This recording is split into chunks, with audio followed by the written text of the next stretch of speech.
হয় মৰমৰ ছাত্ৰ-ছাত্ৰীসকল তোমালোকৰ ৰিকুৱেষ্টত মই নতুন এটা ভিডিঅ' লৈ আহিছোঁ য'ত নেকি মই তোমালোকৰ সৈতে আলোচনা কৰিম যে তোমালোকে DHE অৰ্থাৎ ডাইৰেক্টৰেট অফ হায়াৰ এডুকেশ্যনৰ তৰফৰ পৰা যিকেইটা স্কলাৰশ্বিপ আহিছে তাত তোমালোকে কেনেকৈ এপ্লাই কৰিবা তাৰ সম্পূৰ্ণখিনি প্ৰচেছ এইটো ভিডিঅ'ত মই তোমালোকৰ সৈতে আলোচনা কৰিম কি ডকুমেণ্টছ আপলোড কৰিব লাগিব কেনেকৈ ফৰ্ম ফিল আপ কৰিবা আৰু কেনেকৈ ভেৰিফাই কৰিব লাগিব এই গোটেইখিনি কথা এইটো ভিডিঅ'ত আলোচনা কৰিম গতিকে ভিডিঅ'টো স্কিপ নকৰাকৈ প্ৰথমৰ পৰা শেষলৈ একেদিৰে চাই থাকা ভিডিঅ'টো আৰম্ভ কৰাৰ আগতে এটাই ৰিকুৱেষ্ট কৰিছোঁ যদি তোমালোকে মোৰ চেনেলত নতুনকৈ ভিজিট কৰিছা তেন্তে চেনেলটো ছাবস্ক্ৰাইব কৰিবা আৰু লগতে থকা বেল আইকনটো বজাই দিবা যাতে মই যেতিয়া ভিডিঅ' আপলোড কৰোঁ তোমালোকে সকলোৰে আগত চাব পাৰা এতিয়া বলা ভিডিঅ'টো ষ্টাৰ্ট কৰোঁ সো তোমালোকে স্কলাৰশ্বিপটো এপ্লাই কৰিবৰ কাৰণে তোমালোকে যিকোনো এটা ব্ৰাউজাৰত যাবা মই ক্ৰোম ব্ৰাউজাৰত গৈছোঁ আৰু তাতে গৈ সাৰ্চ কৰিবা DHE সাৰ্চ কৰি ক্লিক কৰি দিয়াৰ লগে লগে ফাৰ্ষ্টতে যিটো লিংক ওলাই আহিব তাতে তোমালোকে ক্লিক কৰি দিবা ক্লিক কৰাৰ লগে লগে DHEৰ অফিচিয়েল ৱেবছাইটখন খোল খাই পৰিব তোমালোকে ইয়াতে 3 ডটত ক্লিক কৰি ডেস্কটপ সাইট কৰি ল'বা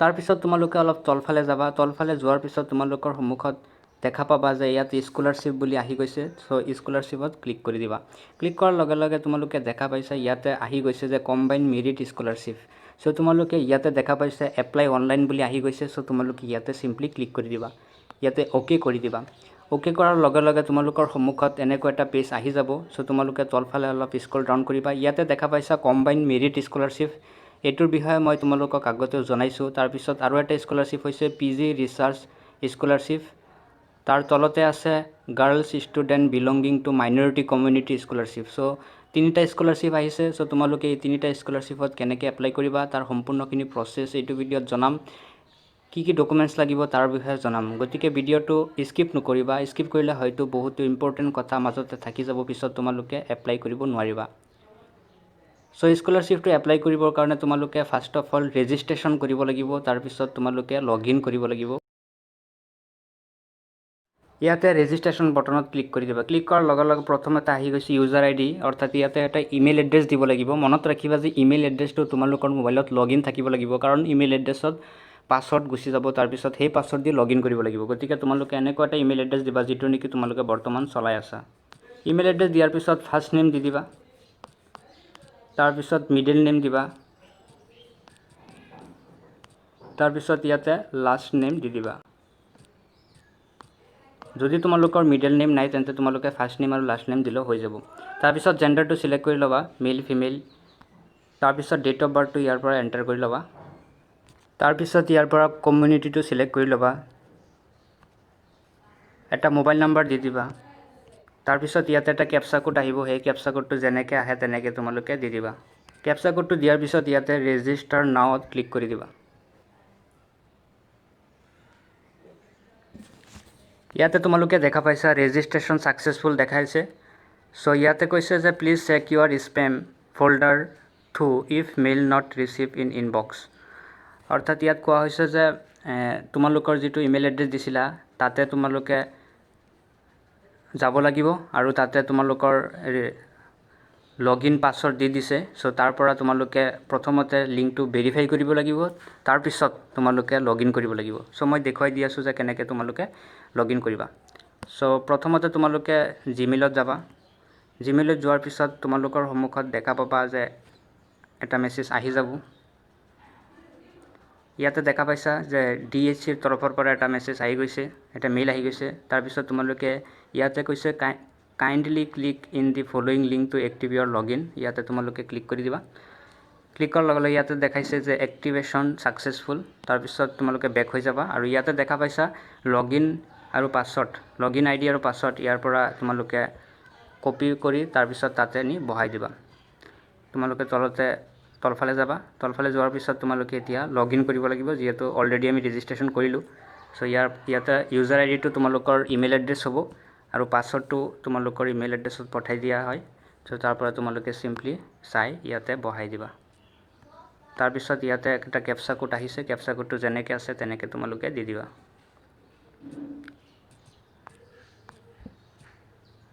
তাৰ পিছত তোমালোকে ইয়াতে লগইন নাওত ক্লিক কৰি দিবা ক্লিক কৰাৰ লগে লগে এনেকুৱা এটা পেজ আহি যাব সো ইয়াৰ পৰা তোমালোকে এপ্লাইং ফৰ ইয়াতে এপ্লাইং ফৰ যেটো কলম আছে তাতে তোমালোকে সিম্পলি ক্লিক কৰি দিবা ক্লিক কৰাৰ লগে লগে ইয়াতে তোমালোকে দেখা পাইছা যে তিনিটা স্কলাৰশ্বিপ আহি গৈছে। এটা হৈছে কম্বাইণ্ড মেৰিট স্কলাৰশ্বিপ ডিগ্ৰী, তাৰপিছত এটা হৈছে কম্বাইণ্ড মেৰিট স্কলাৰশ্বিপ PG, এটা হৈছে পোষ্ট গ্ৰেজুৱেট ৰিচাৰ্চ স্কলাৰশ্বিপ। চ' মই ইয়াৰ পৰা যিকোনো এটাহে কৰিব পাৰিবা ইয়াৰ পৰা। চ' মই কম্বাইণ্ড মেৰিট স্কলাৰশ্বিপ ডিগ্ৰীটো চিলেক্ট কৰিম। তোমালোকৰ মতে যিটো তোমালোকে এলিজিবিলিটি হয় সেইটো তোমালোকে চিলেক্ট কৰিবা। চিলেক্ট কৰাৰ পিছত তলতে আছে যে weather any other scholarship receive, বেলেগ কিবা স্কলাৰশ্বিপ ৰিচিভ হৈছিল নেকি।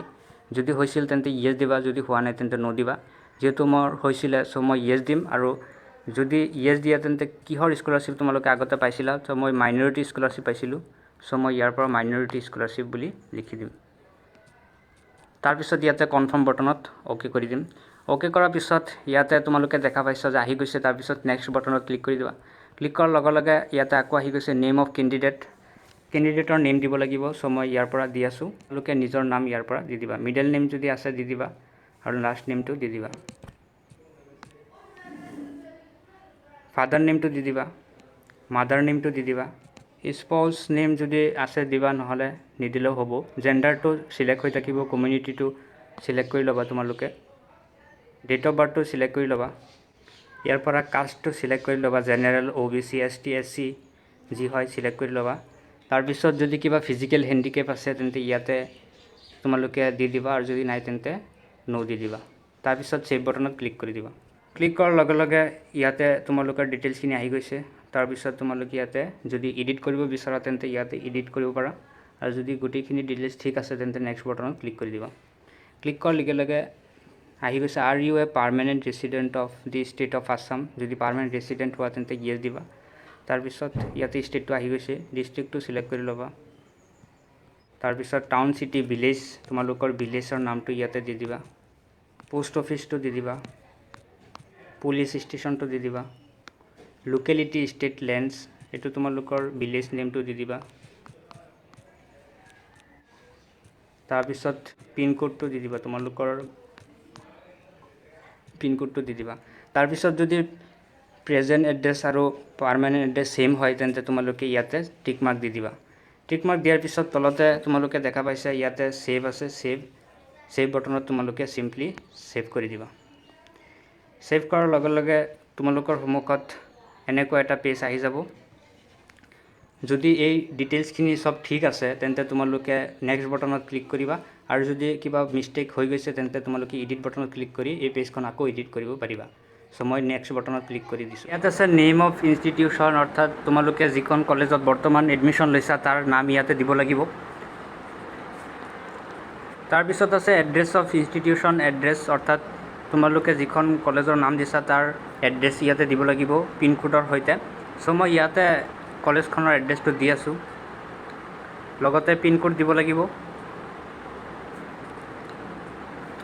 তাৰপিছত ইনষ্টিটিউশ্যন কণ্টেক্ট নাম্বাৰ, যদি কণ্টেক্ট নাম্বাৰ ইনষ্টিটিউশ্যনৰখনৰ কণ্টেক্ট নাম্বাৰ আছে তেন্তে দি দিবা, আৰু যদি নাই তেন্তে এইটো ব্লেংক এৰিব পাৰা। তাৰপিছত আছে নেম অফ কোৰ্চ ষ্টাৰ্টিং, অৰ্থাৎ বৰ্তমান কি কোৰ্চ তুমি কৰি আছা। যদি BHC কৰি আছা BHC দিবা, যদি BA কৰি আছা BA, আৰু যদি BCom কৰি আছা BCom দিবা। তাৰপিছত ৰোল নাম্বাৰ কিমান, বৰ্তমান তোমালোকৰ ৰোল নাম্বাৰ কিমান সেইটো দি দিবা। তাৰপিছত ডিউৰেশ্যন অফ কোৰ্চ, কোৰ্চৰ কিমান বছৰ, কোৰ্চটো কিমান বছৰ, 3 ইয়াৰ্ছ নে 2 ইয়াৰ্ছ সেইটো দি দিবা। তাৰপিছত কৈছে যে class in which at present study, অৰ্থাৎ বৰ্তমান কোনটো ছেমিষ্টাৰত পঢ়ি আছা, ফাৰ্ষ্ট ছেমিষ্টাৰ। তাৰপিছত কৈছে date of admission in the course, অৰ্থাৎ তোমালোকে কেতিয়া এডমিশ্যন লৈছা কোৰ্চটোত তাৰ ডেটটো দি দিবা। তাৰপিছত ইয়াতে ছেভ বটনত অ'কে কৰি দিবা। অ'কে কৰাৰ লগে লগে ডিটেইলছখিনি আহি যাব। তাৰপিছত যদি তোমালোকে ইয়াৰ পৰা এডিট কৰিব বিচাৰা তেন্তে এডিট কৰিব পাৰিবা, আৰু যদি চব ঠিকে থাকে তেন্তে নেক্সট বটনত টিক মাৰ্ক দি দিবা। এতিয়া আছে এডুকেশ্যনেল ইনফৰমেশ্যন, অৰ্থাৎ last qualifying examination details, name of the exam পাছ, অৰ্থাৎ তোমালোকে কি এক্সাম পাছ কৰিছা এইটো ইয়াতে দিব লাগিব। যিহেতু মই ডিগ্ৰীৰ কাৰণে এপ্লাই কৰিছোঁ চ' HS এক্সাম পাছ কৰিছোঁ, চ' ইয়াতে HS দি দিম। তাৰপিছত আছে নেম অফ বৰ্ড ইউনিভাৰ্চিটি, অৰ্থাৎ তোমালোকে HS এক্সাম কোনটো বৰ্ডৰ পৰা পাছ কৰিছা ইয়াতে ASEC দিব লাগিব, অৰ্থাৎ Assam higher secondary education council. তাৰপিছত ইয়াৰ অফ পাছিংটো তোমালোকে দি দিবা। তাৰপিছত ক্লাছ ডিভিজন কি, ক্লাছ ডিভিজন পাইছিলা, ফাৰ্ষ্ট ডিভিজন নে ছেকেণ্ড ডিভিজন, এইটো তোমালোকে ইয়াৰ পৰা দি দিবা। তাৰপিছত কৈছে মাৰ্ক অবটেইন, কিমান মাৰ্ক পাইছিলা ইয়াত তোমালোকে দি দিবা। তাৰপিছত টোটেল মাৰ্ক কিমান আছিলে সেইটো তোমালোকে ইয়াতে দি দিবা। তো পাৰ্চেণ্টেজটো কিমান এইটো তোমালোকে দি দিবা। দিয়াৰ পিছত তোমালোকে ইয়াতে সেভ বটনত ক্লিক কৰি দিবা। ক্লিক কৰাৰ লগে লগে তোমালোকে ইয়াতে নেক্সট বটনত ক্লিক কৰি দিবা। ক্লিক কৰা ইয়াতে আছে নেম অফ দি বেংক, বেংকৰ ডিটেইলছ দিব লাগিব, বেংকৰ নামটো ইয়াতে দিব লাগিব। ইয়াতে হৈছে name of the bank, state bank of India. তোমালোকৰ যদি ষ্টেট বেংক আছে তেন্তে তোমালোকে ষ্টেট বেংকৰ একাউণ্ট নম্বৰটো দিবা, কাৰণ ষ্টেট বেংকৰ একাউণ্ট নম্বৰটো দিলে বেছি ভাল। তাৰপিছত কৈছে বেংক ব্ৰাঞ্চ নেম, তোমালোকৰ ব্ৰাঞ্চ নেমটো দি দিবা। এইটো তোমালোকৰ পাছবুকৰ ফ্ৰণ্ট পেজত পাই যাবা। IFSC কোডটো দি দিবা। ফেমিলি ইনকাম কিমান, বিলো 2 লাখ নে এবভ 2 লাখ, বিলো 2 লাখ দিবা। তাৰপিছত সেভ বটনত ক্লিক কৰি দিবা। ক্লিক কৰাৰ লগে লগে ইয়াতে নেক্সট বটনত ক্লিক কৰি দিবা। তাৰপিছত ইয়াতে কৈছে আপলোড ডকুমেণ্টছ, ইয়াতে কৈছে kindly download the certificate format and duly attested by the registrar principal head of the institute letter. It has to be uploaded in this portal. Complete your application process and submit along with application form and other relevant documents to the registrar principal head of the institute where the student is presently studying. অৰ্থাৎ ইয়াত কোৱা হৈছে এই ফৰ্মখন তোমালোকে download কৰিব লাগিব। Download কৰি এই ফৰ্মখন তোমালোকে যিখন কলেজত বৰ্তমান পঢ়ি আছা তাতে গৈ তোমালোকে হেড অফ দি প্ৰিন্সিপাল অৰ্থাৎ প্ৰিন্সিপাল ছাৰৰ পৰা সিগনেচাৰ কৰি আনি আকৌ ইয়াতে আপলোড দিব লাগিব।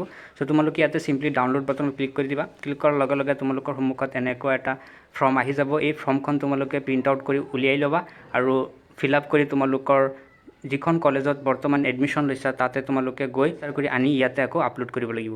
ইয়াতে আৰু এটা কৈছে kindly download the self declaration of minority community certificate.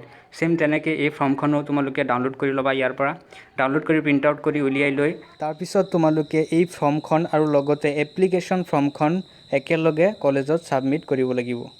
এই গোটেইখিনি ডকুমেণ্টছ আপলোড কৰাৰ পিছত তোমালোকৰ সন্মুখত preview and final submit button আহি যাব। সো তোমালোকে ফৰ্মখন এবাৰ ভালদৰে চাই যদি সব ওকে থাকে তেন্তে তোমালোকে ফাইনেল ছাবমিট বটনত ক্লিক কৰি দিবা। সো আজিৰ ভিডিঅ'টো ইমানেই। যদি ভিডিঅ'টো ভাল লাগিছে তেন্তে লাইক কৰিবা আৰু চেনেলটো যদি নতুনকৈ ভিজিট কৰিছা তেন্তে চেনেলটো ছাবস্ক্ৰাইব কৰিবলৈ নাপাহৰিবা। Tech care, bye bye.